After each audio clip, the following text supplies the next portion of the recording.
Hi viewers, ಎಲ್ಲರಿಗೂ ನಮಸ್ಕಾರ. Welcome to my channel Anju Swayam computer education.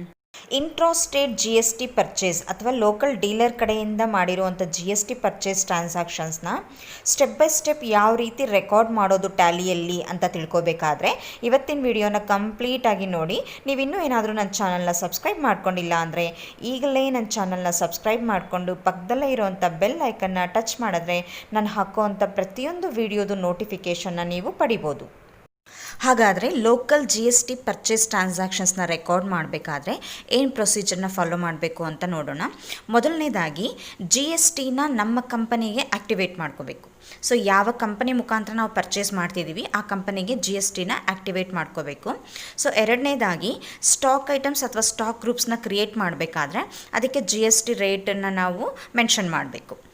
ಮೂರನೇದಾಗಿ ಪರ್ಚೇಸ್ ಲೆಜ್ಜರ್ನ ನಾವು ಕ್ರಿಯೇಟ್ ಮಾಡಬೇಕು. ಸೊ ಪರ್ಚೇಸ್ ಲೆಜ್ಜರ್ಸಲ್ಲಿ ನಾವು ಜಿ ಎಸ್ ಟಿನ ಎನೇಬಲ್ ಮಾಡ್ಕೋಬೇಕು. ಸೊ ನಾಲ್ಕನೇದಾಗಿ ಜಿ ಎಸ್ ಟಿ ಲೆಜ್ಜರ್ಸ್ನ ಕ್ರಿಯೇಟ್ ಮಾಡಬೇಕು. ಸೊ ಜಿ ಎಸ್ ಟಿ ಲೆಜ್ಜರ್ಸ್ನ ಕ್ರಿಯೇಟ್ ಮಾಡಿದ ಆದ ಮೇಲೆ ಪಾರ್ಟಿ ಲೆಜ್ಜರ್ಸ್ನ ಕ್ರಿಯೇಟ್ ಮಾಡಬೇಕು. ಅಂದರೆ ನಾವು ಯಾರ ಕಡೆಯಿಂದ ನಾವು ಐಟಮ್ಸ್ನ ಪರ್ಚೇಸ್ ಮಾಡ್ತಿದ್ದೀವಿ, ಸಪ್ಲೈಯರ್ ಲೆಜ್ಜರ್ಸ್ನ ನಾವು ಕ್ರಿಯೇಟ್ ಮಾಡಬೇಕು. ಇದೆಲ್ಲ ಆದ ಮೇಲೆ ಪರ್ಚೇಸ್ ವೋಚರಲ್ಲಿ ನಾವು ಜಿ ಎಸ್ ಟಿ ಪರ್ಚೇಸನ್ನು ರೆಕಾರ್ಡ್ ಮಾಡಬೇಕು.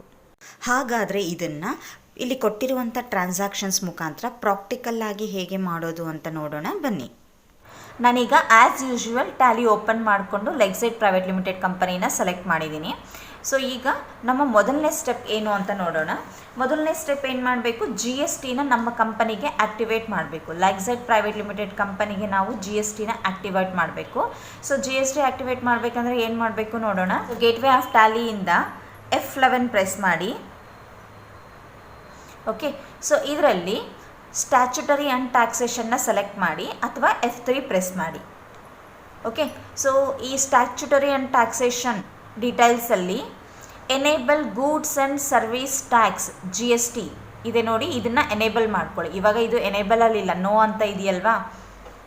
ಈ first option enable goods and service tax G S T, so ಇದನ್ನು ಎಸ್ ಮಾಡಿ, ಎಂಟರ್. ಅದೇ ರೀತಿ set or alter G S T ಡೀಟೇಲ್ಸ್ನ ಎಸ್ ಮಾಡಿ. ಓಕೆ, ಸೊ ಇವೆರಡನ್ನೂ ಎನೇಬಲ್ ಮಾಡಿಕೊಂಡು ಸೊ ನೀವು set or alter G S T details ಅಂತ ಕೊಟ್ಟಿದ ತಕ್ಷಣ ನಿಮಗೆ G S T details form open ಆಗುತ್ತೆ. ಸೊ ಇದರಲ್ಲಿ ನೀವು ಸ್ಟೇಟು, ರಿಜಿಸ್ಟ್ರೇಷನ್ ಟೈಪ್ ಅವೆಲ್ಲ ಕೂಡ ಸೆಲೆಕ್ಟ್ ಮಾಡಬೇಕು. ಸೊ ಸ್ಟೇಟ್ ಈಗ ಆಲ್ರೆಡಿ ನಮಗೆ ಕರ್ನಾಟಕ ಅಂತ ಇದೆ. ಸೊ ಹಾಗೆ ಇಲ್ಲಿ ರಿಜಿಸ್ಟ್ರೇಷನ್ ಟೈಪ್ ರೆಗ್ಯುಲರ್ನ ಸೆಲೆಕ್ಟ್ ಮಾಡಿ. ಓಕೆ, ಇಲ್ಲಿ ಜಿ ಎಸ್ ಟಿ ನಂಬರ್ ಕೇಳ್ತಾ ಇದೆ. ಸೊ ಜಿ ಎಸ್ ಟಿ ನಂಬರ್ನ ಇಲ್ಲಿ ಕೊಡಿ, ಅಂದರೆ ನಮ್ಮ ಕಂಪನಿ ಜಿ ಎಸ್ ಟಿ ನಂಬರ್ನ ಇಲ್ಲಿ ಕೊಡಬೇಕು. So G S T number ನಾನೀಗ ರ್ಯಾಂಡಮ್ ಆಗಿ ಒಂದು ಜಿ ಎಸ್ ಟಿ ನಂಬರ್ನ ಇಲ್ಲಿ ಎಂಟರ್ ಮಾಡ್ತಾ ಇದ್ದೀನಿ. 29 ASTP5. ಓಕೆ, ಇದು ಜಿ ಎಸ್ ಟಿ ನಂಬರ್. ಇದು ಆಪ್ಷನಲ್ ಇದೆ. ಸೊ ನೀವು ಜಿ ಎಸ್ ಟಿ ನಂಬರ್ ಕೊಡಬಹುದು ಅಥವಾ ಇದನ್ನು ಸ್ಕಿಪ್ ಮಾಡ್ಬೋದು. ಸೊ ನಾನು ನಿಮಗೆ ತೋರ್ಸೋಕ್ಕೋಸ್ಕರ ಒಂದು ಜಿ ಎಸ್ ಟಿ ನಂಬರ್ನ ಇಲ್ಲಿ ಎಂಟರ್ ಮಾಡ್ತಾ ಇದ್ದೀನಿ. ಇದರಲ್ಲಿ ಫಸ್ಟ್ ನಂಬರ್ ಇದೆ ನೋಡಿ 29 ಅಂತ. ಆ 29 ಬಂದು ನಮ್ಮ ಸ್ಟೇಟ್ ಕೋಡ್. ಅದು ಒಂದೊಂದು ಸ್ಟೇಟ್ಗೆ ಒಂದೊಂದು ಕೋಡ್ ಇರುತ್ತೆ, 2 ಡಿಜಿಟ್ ಕೋಡು. ಸೊ ಅದು ನಮ್ಮ ಕರ್ನಾಟಕ ಆಗಿರೋದು 29. ಸೊ ಇನ್ನು ಮಿಕ್ಕಿದ್ದು ಬಂದುಬಿಟ್ಟು ನಿಮಗೆ ಕಂಪನಿ ಪ್ಯಾನ್ ನಂಬರ್ ಇದೆಯಲ್ಲ, ಕಂಪನಿ ಪ್ಯಾನ್ ನಂಬರ್ ಬರುತ್ತೆ. ಓಕೆ, ಸೊ ಇದನ್ನು ಎಂಟರ್ ಮಾಡಿ. ಸೊ ಇದೆಲ್ಲ ಕೂಡ ಏನು ಕೂಡ ನೀವು ಚೇಂಜಸ್ ಮಾಡೋದಕ್ಕೆ ಹೋಗಬೇಡಿ. ಸೊ ಎಲ್ಲ ಎಂಟರ್ ಮಾಡಿ ಅಕ್ಸೆಪ್ಟ್ ಮಾಡಿ. ಓಕೆ, ಸೊ ಮತ್ತೆ ನಾವು ಬ್ಯಾಕ್ ಸ್ಟ್ಯಾಚ್ಯುಟರಿ ಆ್ಯಂಡ್ ಟ್ಯಾಕ್ಸೇಷನ್ ಫಾರ್ಮ್ಗೆ ಬಂದ್ವಿ. ಸೊ ಇಲ್ಲಿ ಕಂಟ್ರೋಲ್ A ಅಂತ ಸೆಲೆಕ್ಟ್ ಮಾಡಿ ಅಕ್ಸೆಪ್ಟ್ ಮಾಡಿ. ಈ ರೀತಿಯಾಗಿ ನಾವು ಕಂಪನಿಗೆ ಜಿ ಎಸ್ ಟಿನ ಆ್ಯಕ್ಟಿವೇಟ್ ಮಾಡ್ಬೋದು. ನೆಕ್ಸ್ಟ್ ಸ್ಟೆಪ್ ಏನಿದೆ, ಸ್ಟಾಕ್ ಐಟಮ್ಸು ಮತ್ತು ಸ್ಟಾಕ್ ಗ್ರೂಪ್ಸನ್ನ ಕ್ರಿಯೇಟ್ ಮಾಡಿ ಅದಕ್ಕೆ ನಾವು ಜಿ ಎಸ್ ಟಿ ರೇಟ್ಸ್ನ ಕೊಡುವಂಥದ್ದು. ಸೊ ಎಸ್ಕೇಪ್ ಮಾಡಿ ಗೇಟ್ವೇ ಆಫ್ ಟ್ಯಾಲಿವರೆಗೂ ಬನ್ನಿ. ನಾನು ಕೊಟ್ಟಿರೋವಂಥ ಒಂದು ಟ್ರಾನ್ಸಾಕ್ಷನಲ್ಲಿ ಸ್ಟಾಕ್ ಐಟಮ್ ಏನಿದೆ ಅಂತ ನೋಡಿ. Purchase from Raj Infotech local dealer 5 CDs of antivirus software ಅಂತ ಇದೆ. ಓಕೆ, ಇಲ್ಲಿ ಆ್ಯಂಟಿವೈರಸ್ ಸಾಫ್ಟ್ವೇರ್ ಅಂತ ಇದೆಯಲ್ವಾ. ಸೊ ಇದಕ್ಕೆ ಸ್ಟಾಕ್ ಐಟಮ್ನ ಕ್ರಿಯೇಟ್ ಮಾಡಬೇಕು. ಸೊ ಸ್ಟಾಕ್ ಐಟಮ್ಸ್ನ ಕ್ರಿಯೇಟ್ ಮಾಡಬೇಕಂದ್ರೆ ಏನು ಮಾಡಬೇಕು, ಇನ್ವೆಂಟ್ರಿ ಇನ್ಫೋಗೆ ಹೋಗಬೇಕು. ಸೊ ಮಾಸ್ಟರ್ಸಲ್ಲಿ ಇನ್ವೆಂಟ್ರಿ ಇನ್ಫೋಗೆ ಹೋಗಿ. ಸೊ ಇದರಲ್ಲಿ ಸ್ಟಾಕ್ ಗ್ರೂಪ್ಸ್ ಏನು ಬೇಕಿಲ್ಲ, ಇದಕ್ಕೆ ನಾವು ಡೈರೆಕ್ಟಾಗಿ ಸ್ಟಾಕ್ ಐಟಮ್ಸ್ನ ಕ್ರಿಯೇಟ್ ಮಾಡ್ಬೋದು. ಓಕೆ, ಸೊ ಸ್ಟಾಕ್ ಐಟಮ್ನ ಸೆಲೆಕ್ಟ್ ಮಾಡಿ. So single stock item create. ನಾವು ಜಿ ಎಸ್ ಟಿ ಅಪ್ಲೈ ಮಾಡಬೇಕಾದ್ರೆ ಲೆಡ್ಜರ್ಸ್ ಆಗಲಿ ಸ್ಟಾಕ್ ಐಟಮ್ಸ್ ಆಗಲಿ ಸ್ಟಾಕ್ ಗ್ರೂಪ್ಸ್ ಆಗಲಿ ಎಲ್ಲ ಸಿಂಗಲ್ ಮೋಡಲ್ಲೇ ಕ್ರಿಯೇಟ್ ಮಾಡಬೇಕು. ಯಾಕೆ ಅಂದರೆ ಅದಕ್ಕೆಲ್ಲ ಕೂಡ ನಾವು ಜಿ ಎಸ್ ಟಿ ಟ್ಯಾಕ್ಸ್ ರೇಟನ್ನು ಇಲ್ಲಿ ಮೆನ್ಷನ್ ಮಾಡಬೇಕಾಗುತ್ತೆ. ಸೊ ಸ್ಟಾಕ್ ಐಟಮ್ ನೇಮ್ ಕೇಳ್ತಾ ಇದೆ. ಸೊ ನೇಮ್ ಕೊಡಿ ಇಲ್ಲಿ antivirus software. Enter. Under softwares ಅಂತ ನಾವು ಆಲ್ರೆಡಿ ಗ್ರೂಪನ್ನು ಕ್ರಿಯೇಟ್ ಮಾಡಿದ್ದೀವಲ್ವಾ, ಸೊ ನೀವು ಸಾಫ್ಟ್ವೇರ್ಸ್ ಗ್ರೂಪನ್ನು ತಗೋಬೋದು. Enter. So units pieces numbers 2 create ಮಾಡಿದ್ದೀವಿ. ಸೊ ಅದನ್ನು ನೀವಿಲ್ಲಿ ತಗೋಬೋದು. ಅಂದರೆ ನಾನೀಗ ಪೀಸಸ್ನ ಸೆಲೆಕ್ಟ್ ಮಾಡ್ತೀನಿ. ಅಂದರೆ ಒಂದು ಸಲ ನೀವು ಯೂನಿಟ್ಸ್ ಆಫ್ ಮೆಷರ್ನ ಕ್ರಿಯೇಟ್ ಮಾಡಿದ್ದೀರಾ ಅಂದರೆ ಅದನ್ನು ನೀವು ಫುಲ್ ಎಲ್ಲದಕ್ಕೂ ಕೂಡ ಅದನ್ನು ಯೂಸ್ ಮಾಡ್ಕೋಬೋದು. ಈ ಸ್ಟಾಕ್ ಐಟಮ್ಗೆ ಅದು ಸರಿ ಹೋಗಲ್ಲ ಅಂತ ಹೇಳಿದ್ರೆ ನೀವು ಮತ್ತೆ ಯೂನಿಟ್ ಆಫ್ ಮೆಷರನ್ನು ಹೊಸದಾಗಿ ಕ್ರಿಯೇಟ್ ಮಾಡ್ಕೋಬೋದು. So enter. Alternate units not applicable. So G S T ಇಲ್ಲಿದೆ ನೋಡಿ, statutory information G S T applicable ಅಂತ. ಎಸ್ ಅಪ್ಲಿಕೇಬಲ್ ಅಂತ ಸೆಲೆಕ್ಟ್ ಮಾಡ್ಕೊಳ್ಳಿ. ಇಲ್ಲಿ set or alter G S T details ಅಂತ ಇದೆ, ಇಲ್ಲಿ ನೋ ಅಂತ ಇದೆ, ಇದನ್ನು ಎಸ್ ಮಾಡಿ ಎಂಟರ್ ಮಾಡಿ. ಸೊ ಎಸ್ ಮಾಡಿ ಎಂಟರ್ ಮಾಡಿದ ತಕ್ಷಣ ನಮಗೆ ನೋಡಿ G S T details for stock item ಅಂತ ಕೇಳ್ತಾ ಇದೆ. ಸೊ ಇದರಲ್ಲಿ ನೀವು ಕೆಲವೊಂದು ಚೇಂಜಸ್ನ ಮಾಡಬೇಕಾಗುತ್ತೆ. ನೋಡಿ ಟ್ಯಾಕ್ಸ್ ಡೀಟೇಲ್ಸಲ್ಲಿ ಕ್ಯಾಲ್ಕುಲೇಷನ್ ಟೈಪ್ ಇದೆಯಲ್ವಾ, ಅದನ್ನು ಆನ್ ವ್ಯಾಲ್ಯೂ ತಗೊಳ್ಳಿ. ಸೊ ಟ್ಯಾಕ್ಸೆಬಿಲಿಟಿಯಲ್ಲಿ ಎಸ್ ಟ್ಯಾಕ್ಸೆಬಲ್ ಅಂತ ಸೆಲೆಕ್ಟ್ ಮಾಡಿ, ಟ್ಯಾಕ್ಸೆಬಲ್. ಓಕೆ, ಇಂಟಿಗ್ರೇಟೆಡ್ ಟ್ಯಾಕ್ಸ್ ಅಂತ ಕೇಳ್ತಾ ಇದೆ, ಅಂದರೆ ಟೋಟಲ್ ಟ್ಯಾಕ್ಸ್ ಎಷ್ಟು ಟ್ಯಾಕ್ಸ್ ಇದೆ ನೋಡಿ, 18% ಇದೆ ಆ್ಯಂಟಿವೈರಸ್ ಸಾಫ್ಟ್ವೇರ್ಗೆ. ಸೊ ಆ 18%ನ್ನು ಇಲ್ಲಿ ಕೊಡಿ. ಓಕೆ ನೋಡಿ, ನಾವು 18% ಕೊಟ್ಟಿದ ತಕ್ಷಣ ಅದೇ ತೊಗೊಂಡ್ಬಿಡುತ್ತೆ. ಸೆಂಟ್ರಲ್ಸ್ ಟ್ಯಾಕ್ಸು ಮತ್ತು ಸ್ಟೇಟ್ ಟ್ಯಾಕ್ಸು ಡಿವೈಡ್ ಆಗೋಗ್ಬಿಡುತ್ತೆ. ಸೆಂಟ್ರಲ್ಗೆ 9% ಹೋಗುತ್ತೆ, ಸ್ಟೇಟ್ಗೆ 9% ಹೋಗುತ್ತೆ. ಓಕೆ, ಸೊ ಎಂಟರ್ ಮಾಡಿ ಅಕ್ಸೆಪ್ಟ್ ಮಾಡಿ. So type of supply goods ಆದರೆ ಗೂಡ್ಸನ್ನು ಸೆಲೆಕ್ಟ್ ಮಾಡಿ, ಸರ್ವಿಸ್ ಆದರೆ ಸರ್ವಿಸನ್ನು ಸೆಲೆಕ್ಟ್ ಮಾಡಿ. ಸೊ ಈಗ ನಮ್ಮದು ಗೂಡ್ಸ್ ಆಗಿರೋದ್ರಿಂದ ಗೂಡ್ಸ್ ಸೆಲೆಕ್ಟ್ ಮಾಡಿ. Okay, so enter accept. Okay, ಒಂದೇ ಸ್ಟಾಕ್ ಐಟಮ್ ಅಲ್ವಾ ಇರೋದು. ಸೊ ಈ ಸ್ಟಾಕ್ ಐಟಮ್ಗೆ ನಾವು ಸ್ಟ್ಯಾಚ್ಯುಟರಿ ಇನ್ಫಾರ್ಮೇಷನ್ನ ಕೊಟ್ಟಿದ್ದಾಯಿತು. ಸೊ ಈಗ ಎಸ್ಕೇಪ್ ಮಾಡಿ. ಸೊ ಗೇಟ್ವೇ ಆಫ್ ಟ್ಯಾಲಿಗೆ ಬಂದೆ. ನೆಕ್ಸ್ಟು ಲೆಡ್ಜನ್ನು ಕ್ರಿಯೇಟ್ ಮಾಡಬೇಕು, ಪರ್ಚೇಸ್ ಲೆಡ್ಜನ್ನು ಕ್ರಿಯೇಟ್ ಮಾಡಬೇಕು. ಸೊ ಲೆಡ್ಜಸ್ನ ಕ್ರಿಯೇಟ್ ಮಾಡೋದಕ್ಕೆ ಸೊ ಮಾಸ್ಟರ್ಸಲ್ಲಿ ಅಕೌಂಟ್ಸ್ ಇನ್ಫೋಗೆ ಹೋಗಿ. ಸೊ ಅಕೌಂಟ್ಸ್ ಇನ್ಫೋಲ್ಲಿ ಲೆಡ್ಜರ್ಸ್. ಸೊ ಇಲ್ಲೂ ಕೂಡ ಅಷ್ಟೇ ನಾವು ಲೆಡ್ಜಸ್ಸು ಸಿಂಗಲ್ ಮೋಡಲ್ಲೇ ಕ್ರಿಯೇಟ್ ಮಾಡಬೇಕು, ಮಲ್ಟಿಪಲ್ ಮೋಡಲ್ಲಿ ಕ್ರಿಯೇಟ್ ಮಾಡೋ ಹಂಗಿಲ್ಲ. ಯಾಕೆಂದರೆ ಅದಕ್ಕೆ ನಾವು ಸ್ಟ್ಯಾಚ್ಯುಟರಿ ಇನ್ಫಾರ್ಮೇಷನ್ನ ಕೊಡಬೇಕು, ಅದಕ್ಕೋಸ್ಕರ. ಸೊ ಸಿಂಗಲ್ ಲೆಡ್ಜರಲ್ಲಿ ಕ್ರಿಯೇಟ್ ಅಂತ ಕೊಡಿ. ಸೊ ಇಲ್ಲಿ ಜಿ ಎಸ್ ಟಿ ಪರ್ಚೇಸ್ ಅಂತ ಒಂದು ಲೆಡ್ಜರ್ನ ಕ್ರಿಯೇಟ್ ಮಾಡಿ. Under group purchase account. Okay, so inventory values are affected, yes ಅಲ್ವಾ. ಸೊ ಇದನ್ನು ಎಸ್ ಅಂತ ಮಾಡಿ. So next type of ledger ಅಂತ ಇದೆ, ನಾಟ್ ಅಪ್ಲಿಕೇಬಲ್ ಅಂತ ಕೊಡಿ. ಅಥವಾ ನೀವು ಡಿಸ್ಕೌಂಟ್ ಕೊಡೋಂಗಿದ್ರೆ ಡಿಸ್ಕೌಂಟು, ಇನ್ವಾಯ್ಸ್ ರೌಂಡಿಂಗ್ ಇದೆಲ್ಲ ನಾನು ನೆಕ್ಸ್ಟ್ ವೀಡಿಯೋಸಲ್ಲಿ ಹೇಳ್ಕೊಡ್ತೀನಿ. ಸೊ ಈಗ ಜಸ್ಟ್ ನಾಟ್ ಅಪ್ಲಿಕೇಬಲ್ ಅಂತ ಕೊಡಿ. Next G S T applicable ಅಂತ ಕೇಳ್ತಾ ಇದೆ, yes applicable. Set or alter G S T details ಅಂತ ಇದೆ, ಇಲ್ಲಿ ನೋ ಅಂತಲೇ ಇರಲಿ. ಓಕೆ, ಸೊ ಯಾಕೆ ಇಲ್ಲಿ ನೋ ಅಂತ ಇರಲಿ ಅಂತ ಹೇಳಿದ್ರೆ, ನಾವು ಸ್ಟಾಕ್ ಐಟಮ್ಸಲ್ಲಿ ಪ್ರತಿಯೊಂದು ಸ್ಟಾಕ್ ಐಟಮ್ಸಲ್ಲಿ ನಾವು ಜಿ ಎಸ್ ಟಿ ರೇಟ್ಸ್ನ ನಾವಲ್ಲಿ ಮೆನ್ಷನ್ ಮಾಡ್ತಾ ಇದ್ದೀವಿ. ಸೊ ಅದ್ರ ಪ್ರಕಾರ ಆಟೋಮೆಟಿಕ್ಕಾಗಿ ಅದು ಕ್ಯಾಲ್ಕುಲೇಟ್ ಆಗುತ್ತೆ. ಸೊ ಇಲ್ಲಿ ಜಿ ಎಸ್ ಟಿ ಪರ್ಚೇಸಲ್ಲಿ ನಾವು ಕೊಡೋ ಅವಶ್ಯಕತೆ ಇಲ್ಲ. ಸೊ ಹಾಗಾಗಿ ನೋ ಅಂತಲೇ ಇರಲಿ. ಸೊ ಟೈಪ್ ಆಫ್ ಸಪ್ಲೈ ಮಾತ್ರ ಇಲ್ಲಿ ಗೂಡ್ಸ್ ಅಂತ ಸೆಲೆಕ್ಟ್ ಮಾಡಿ. Okay, so enter accept. Okay, ನಾವು ಪರ್ಚೇಸ್ ಲೆಡ್ಜರ್ನ ನಾವು ಕ್ರಿಯೇಟ್ ಮಾಡಿದ್ದಾಯಿತು.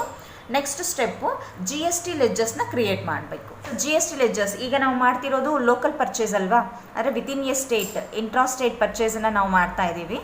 ಸೊ ಹಾಗಾಗಿ ಲೋಕಲಲ್ಲಿ ಏನು ಬರುತ್ತೆ, ನಮಗೆ 2 ಜಿ ಎಸ್ ಟಿ ಬರುತ್ತೆ, ಏನು ಎಸ್ ಜಿ ಎಸ್ ಟಿ ಮತ್ತು ಸಿ ಜಿ ಎಸ್ ಟಿ ಅಂತ ಬರುತ್ತೆ. ಸೊ ಮೊದಲನೇದಾಗಿ ನಾನು ಸಿ ಜಿ ಎಸ್ ಟಿ ಅಂದರೆ input C G S T. Okay, so ಪರ್ಚೇಸ್ಗೆ ಇನ್ಪುಟ್ ಅಲ್ವಾ, so input C G S T ಅಂತ ಒಂದು ಲೆಡ್ಜರ್ನ ಕ್ರಿಯೇಟ್ ಮಾಡ್ತೀನಿ. Input C G S T under duties and taxes. Okay, taxes ಯಾವಾಗೂ ಕೂಡ ನಮಗೆ ಡ್ಯೂಟೀಸ್ ಆ್ಯಂಡ್ ಟ್ಯಾಕ್ಸಸ್ ಗ್ರೂಪಲ್ಲೇ ಬರುತ್ತೆ. ಸೊ ಡ್ಯೂಟೀಸ್ ಆ್ಯಂಡ್ ಟ್ಯಾಕ್ಸಸ್ಸನ್ನು ಸೆಲೆಕ್ಟ್ ಮಾಡಿ. ಓಕೆ, ಟೈಪ್ ಆಫ್ ಡ್ಯೂಟಿ ಅಂತ ಕೇಳ್ತಾ ಇದೆಯಲ್ವಾ, type of duty or tax ಅಂತ.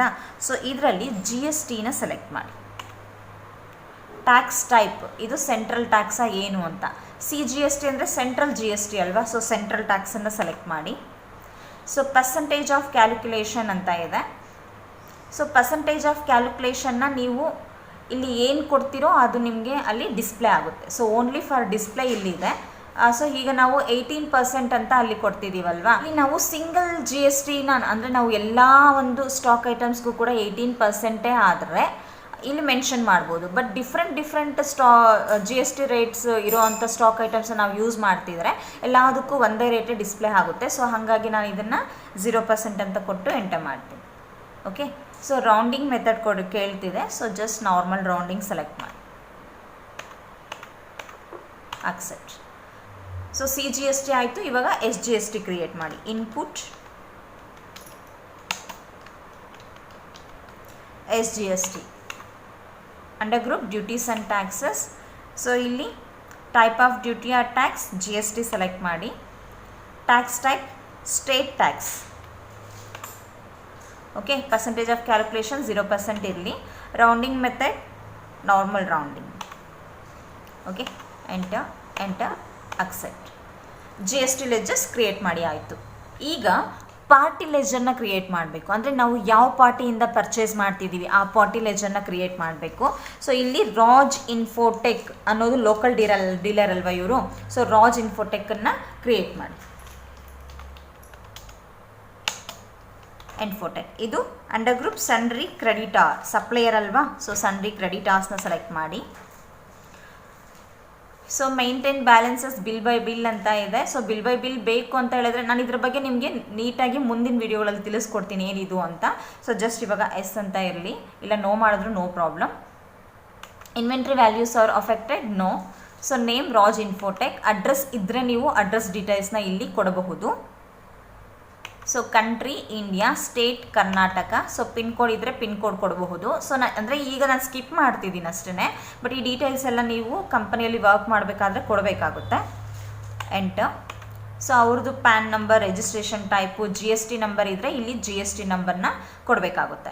ನೋಡಿ GST ನಂಬರ್ ಇದೆಯಲ್ವಾ, ಇರೋವಂಥ ಟ್ರಾನ್ಸಾಕ್ಷನ್ಸಲ್ಲಿ ಅವ್ರದ್ದು GST ನಂಬರ್ ಕೊಟ್ಟಿದ್ದಾರೆ. So 29 AGJ PP 1881 C1ZP. Okay, ಇದು ಅವ್ರದ್ದು GST ನಂಬರ್. ಸೊ ಅದನ್ನು ಇಲ್ಲಿ ಎಂಟರ್ ಮಾಡಿ. So verify the party GST number ಅಂತ ಇದೆ.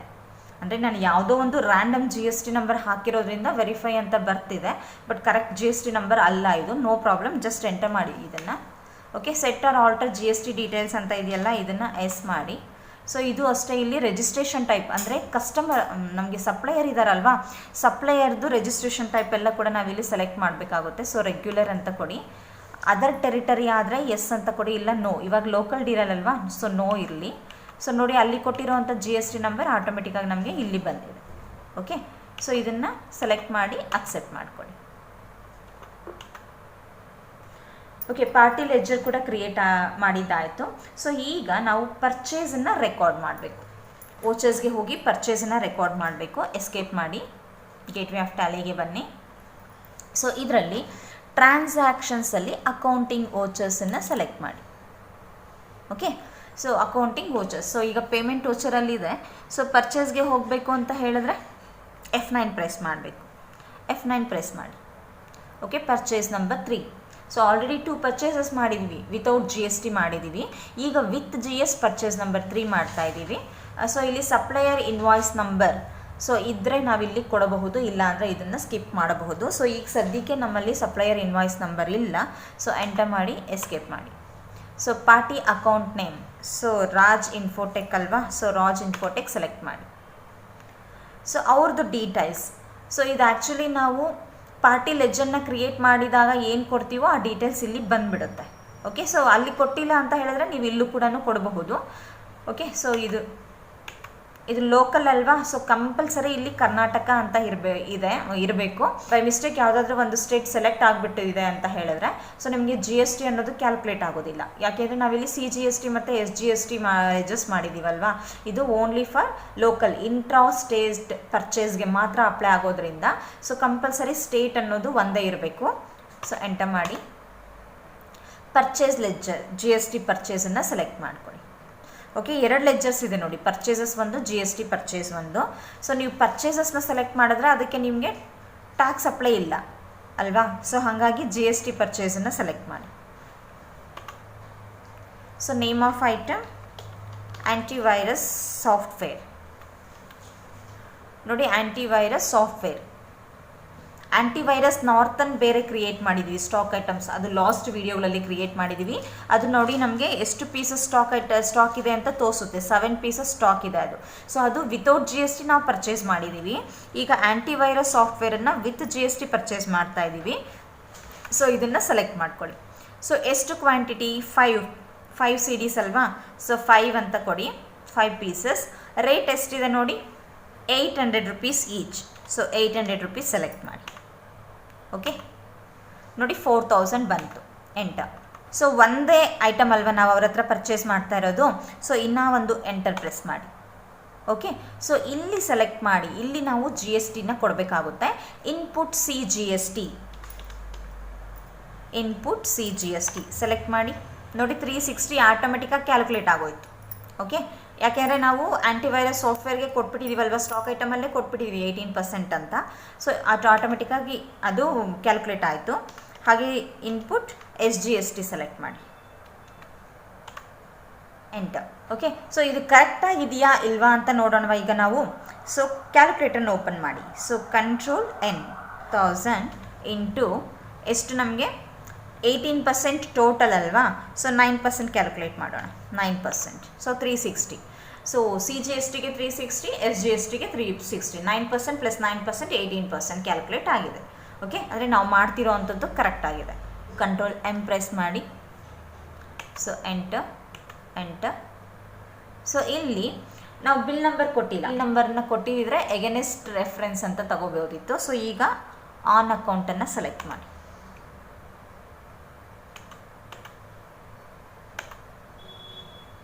Enter, accept. ಗೊತ್ತಾಯ್ತಲ್ವಾ? ಸೊ GST ಪರ್ಚೇಸನ್ನು ಯಾವ ರೀತಿ ರೆಕಾರ್ಡ್ ಮಾಡೋದು ಅಂತ.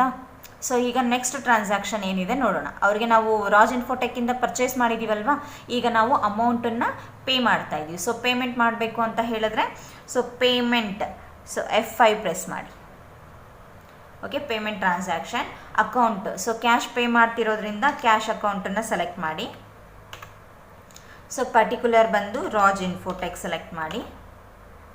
ಎಷ್ಟು ಬ್ಯಾಲೆನ್ಸ್ ಇದೆ ನೋಡಿ, ಅಲ್ಲೇ ತೋರಿಸುತ್ತೆ 4720 ಟೋಟಲ್ಲು. ಸೊ ಫುಲ್ ಅಮೌಂಟನ್ನು ಪೇ ಮಾಡಿ, 4720. ಸೊ ಆನ್ ಅಕೌಂಟ್, ಬಿಲ್ ಏನೂ ಇಲ್ಲ, ಆನ್ ಅಕೌಂಟ್. ಬಿಲ್ ಇದ್ದರೆ ನಾವು ಬಿಲ್ ನಂಬರ್ ಹಾಕ್ಬೋದಲ್ಲಿ. Okay, so enter, accept. ಅಷ್ಟೇ, GST ಪರ್ಚೇಸ್ ಮಾಡಿದ್ದಾಯಿತು, ಅದಕ್ಕೆ ಅಮೌಂಟ್ ಕೂಡ ನಾವು ಪೇ ಮಾಡಿದ್ದಾಯಿತು. ಮುಂದಿನ ವಿಡಿಯೋದಲ್ಲಿ ಲೋಕಲ್ ಡೀಲರ್ ಜೊತೆಗೆ GST ಸೇಲ್ ಯಾವ ರೀತಿ ಮಾಡೋದು ಅನ್ನೋದ್ರ ಬಗ್ಗೆ ತಿಳಿಸ್ಕೊಡ್ತೀನಿ. ಇವತ್ತಿನ ವಿಡಿಯೋ ಏನಾದರೂ ನಿಮಗೆ ಇಷ್ಟ ಆದರೆ ಲೈಕ್ ಮಾಡಿ, ಕಮೆಂಟ್ ಮಾಡಿ, ಹಾಗೆ ನಿಮ್ಮ ಫ್ರೆಂಡ್ಸ್ಗೂ ಕೂಡ ಈ ವಿಡಿಯೋನ ಶೇರ್ ಮಾಡಿ. ನಾನು ಮಾಡ್ತಾ ಇರೋವಂಥ ಈ ಕ್ಲಾಸಸ್ಸಲ್ಲಿ ನಿಮಗೆ ಏನಾದರೂ ಡೌಟ್ಸ್ ಇದ್ದರೆ ಆ ಡೌಟ್ಸನ್ನು ನನಗೆ ಕಮೆಂಟ್ ರೂಪದಲ್ಲಿ ತಿಳಿಸ್ಕೊಟ್ರೆ ಸೊ ಮುಂದಿನ ವಿಡಿಯೋಗಳಲ್ಲಿ ಅದ್ರ ಬಗ್ಗೆ ನಾನು ನಿಮಗೆ ತಿಳಿಸ್ಕೊಡ್ತೀನಿ. Thank you.